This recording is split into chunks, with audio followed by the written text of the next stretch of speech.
Dominance देखे थे, incomplete dominance पढ़े थे। आज हम लोग कंसेप्ट ऑफ डोमिनेंस पढ़ेंगे। जैसे क्यों इसकी कंसेप्ट ऑफ डोमिनेंस की जानकारी क्यों हमें चाहिए, क्योंकि आप इनकम्प्लीट डोमिनेंस में देखे थे कि हम लोग जो दो ट्रेट लिए थे, रेड और वाइट ट्रेट लिए थे। किसके? मिराबलिस जलापा का रेड और वाइट। मिराबलिस जलापा यानी कि 4 o'clock प्लान का हम लोग रेड ट्रेट और वाइट ट्रेट को लेकर के F1 हाइब्रिड जब बनाए तो देखे कि ना तो रेड ट्रेट ही F1 में आ रहा है, न ही वाइट F1 में आ रहा है। दोनों का मिक्स, दोनों का ब्लेंड कैरेक्टर, पिंक कैरेक्टर हम लोगों को आ रहा था F1 हाइब्रिड में। तो ये क्यों ऐसा हुआ? कल हम लोगों ने देखा कि ये लॉ ऑफ डोमिनेंस का एक्सेप्शन था। एक क्वेश्चन है, आप घर पे बनाएंगे। एक क्वेश्चन क्या है कि if pink flowered and red flowered snap dragon, ये डॉग फ्लावर का दूसरा नाम डॉग फ्लावर जो होती है, डॉग फ्लावर का दूसरा नाम स्नैप ड्रैगन है। इसका बॉटनिकल नेम रहीनम मेजस होता है। एंटीरहीनम मेजस। तो क्वेश्चन हम दे रहे हैं, आप लिख लीजिएगा, बना के हमें दिखाइएगा। If pink flowered and red flowered snapdragon is crossed, then find the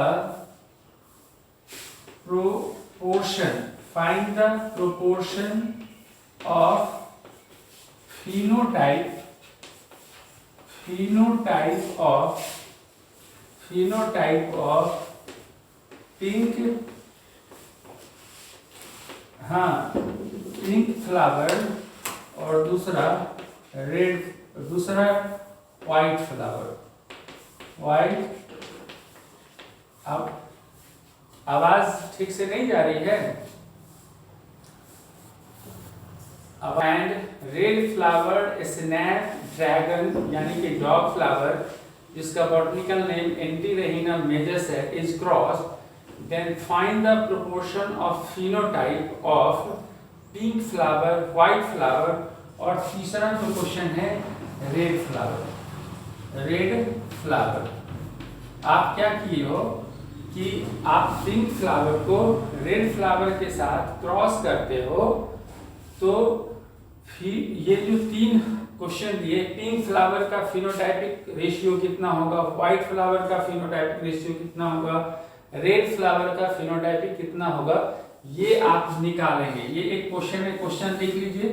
question में हमने आपको कल बताया था, इनकम्प्लीट डोमिनेंस में हमने कहा था कि अगर आप 4 o'clock प्लांट जो रेड कलर का है, रेड कलर के फ्लावर को अगर व्हाइट कलर के फ्लावर से अगर हम क्रॉस करते हैं तो F1 में पिंक फ्लावर आती है।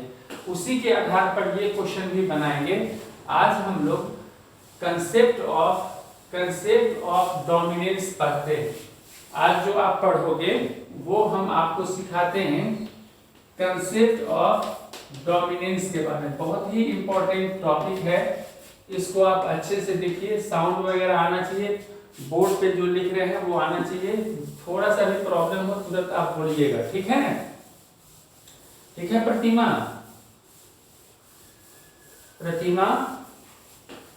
हाँ, पूजा, पायल, हाँ, सब बोलिएगा। अगर जहां कोई दिक्कत होगा तो बोलिएगा। चलिए देखिए, कंसेप्ट ऑफ डोमिनेंस समझिए। ये जो डोमिनेंस है, dominance is not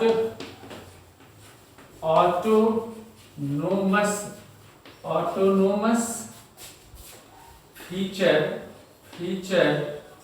of gene and product. पहला पॉइंट हम क्या कहे, फर्स्ट पॉइंट कहे कि डोमिनेंस जो ट्रेट होता है, डोमिनेंस का पाया जाना is not autonomous feature of gene और प्रोडक्ट। जीन या जीन के प्रोडक्ट का ऑटोनोमस फीचर नहीं है। डोमिनेंस जीन या उसके प्रोडक्ट का ऑटोनोमस फीचर नहीं है। कहाँ है, क्या है? डोमिनेंस किस बात पर डिपेंड करती है? It depends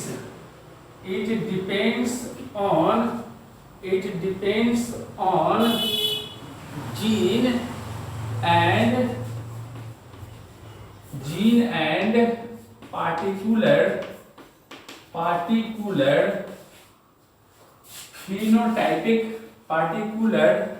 phenotypes. देखिए कह रहा है कि डोमिनेंस डिपेंड करता है किसी जीन के ऊपर या उसके पार्टिकुलर फिनोटाइप के ऊपर।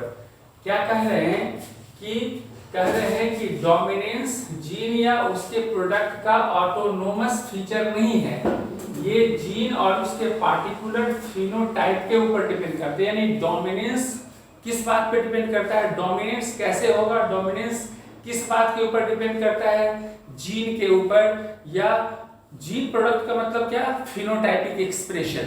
यानी कि डोमिनेंस जो है किसी जीन या उसके फिनोटाइपिक एक्सप्रेशन के ऊपर डिपेंड करता है। कैसे? अच्छे से समझिएगा। चलिए, तो हमने कहा कि डोमिनेंस एक ऑटोनोमस फीचर नहीं है किसी जीन का या उसके प्रोडक्ट का। डोमिनेंस डिपेंड करता है जीन और पार्टिकुलर फिनोटाइप के ऊपर। चलिए, आप जानते हो कि जीन क्या करता है? जीन एक्सप्रेस या रेगुलेट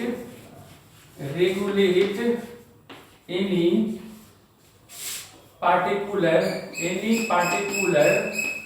ट्रेट। आप जानते हो कि किसी पार्टिकुलर ट्रेट के एक्सप्रेशन को, किसी पार्टिकुलर ट्रेट को बनाने में जीन मदद करता है। और आप जानते हो कि ऑर्गेनिज्म जो है, ऑर्गेनिज्म आर मोस्टली डिप्लॉयड। इस धरती पर का अधिकतर जीव डिप्लॉयड है। अच्छे से कंसेप्ट सुनिएगा। और ये इस धरती पे ज्यादातर जीव डिप्लॉयड है। इस धरती पर के अधिकतर जीव क्या हैं? डिप्लॉयड है। तो ऐसा होने से क्या हुआ कि organism process to alternate organism process to alternate form of this gene called allele। मेरा बात अच्छे से समझिएगा। हम क्या कह रहे हैं कि डोमिनेंस का होना डिपेंड करती है जीन और पार्टिकुलर फिनोटाइप के ऊपर। डोमिनेंस पाया जाना जीन और उसके पार्टिकुलर फिनोटाइप के ऊपर डिपेंड करता है। आप ये भी जानते हो कि जीन जो होती है, जीन क्या करता है? किसी पार्टिकुलर ट्रेट को एक्सप्रेस करता है, किसी पार्टिकुलर ट्रेट को बनाता है।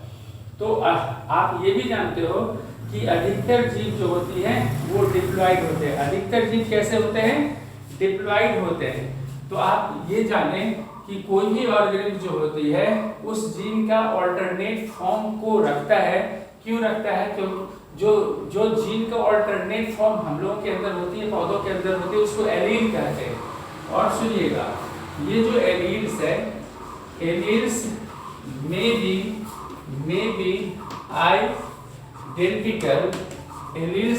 आइडेंटिकल या और डिफरेंट। एलील एक समान हो सकते हैं या डिफरेंट होते हैं। एलील में भी आइडेंटिकल और डिफरेंट। एक ही जीन के जो एलील हैं वो एक समान हो सकते हैं या डिफरेंट होते हैं। ये जो एलील का डिफरेंट होना, दिस डिफरेंट, ये जो अलग हुआ, this different is due to mutation. Mutation किसको कहते हैं? सडन चेंज इन जीनोटाइप, इसको कहते हैं सडन चेंज इन जीनोटाइप को म्यूटेशन कहते हैं। अगर किसी सजीव के शरीर के अंदर अचानक परिवर्तन हो तो उसके जीनोटाइप बदल जाते हैं। तो आपने देखा एक जीन के डिफरेंट एलील हैं जो आइडेंटिकल या डिफरेंट हो सकते हैं।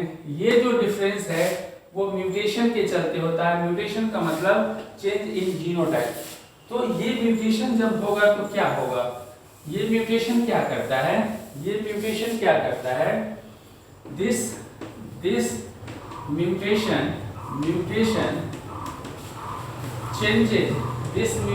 चेंजेस या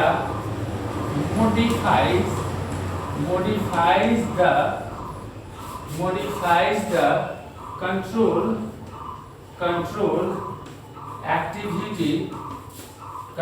activity of such gene। देखिए हमने क्या कहा, फिर से आप एक बार सुनेंगे। हमने कहा कि डोमिनेंस जो होती है